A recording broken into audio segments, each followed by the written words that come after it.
Bonjour à tous et bienvenue sur boursicoté.com pour cette nouvelle analyse technique du CAC 40 en point matinal avec une configuration qui est dans la totale continuité de ce que nous avons depuis plusieurs jours, à savoir ici depuis la rupture de la zone des 7915 points, un nouveau record et puis une phase ici de neutralisation.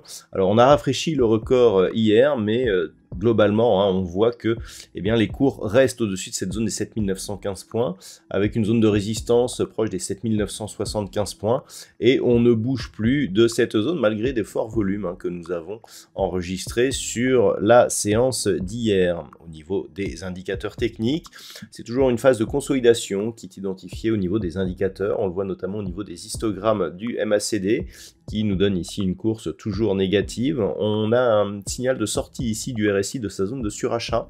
Donc c'est un signal assez fort qui a été impulsé notamment sur la fin de la clôture de la séance d'hier. On le voit très bien, on était aux limites et j'attirais votre attention hier sur cette configuration.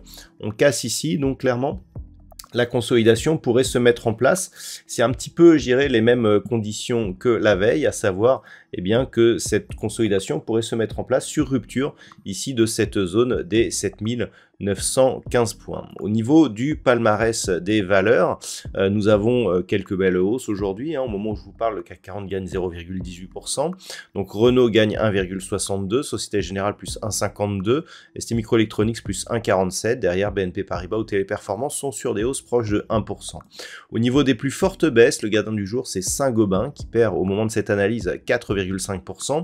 Bouygues, moins 1,34%. Derrière, Carrefour, Valstom ou Vinci sont sur des pertes inférieures à 1%.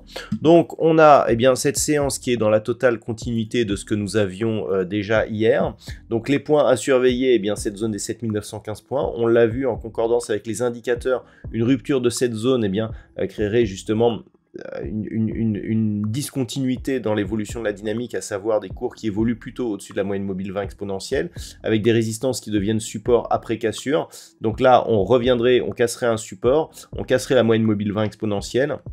Si on revenait sur cette zone ici des 7855 points, il y aurait très certainement contact avec la bande de Bollinger inférieure, chose qui n'a plus eu lieu depuis cette séance ici au début du mois de février. Donc globalement, c'est sûr, d'un point de vue intraday, c'est sur la cassure de ce niveau que l'on aurait un premier signal baissier. Et donc naturellement, tant que l'on est au-dessus, l'objectif est de reprendre ici le mouvement haussier avec en point de mire une rupture de cette zone des 7977 points pour marquer de nouveaux records historiques. Voilà donc ce que l'on peut dire d'un point de vue technique sur cette configuration.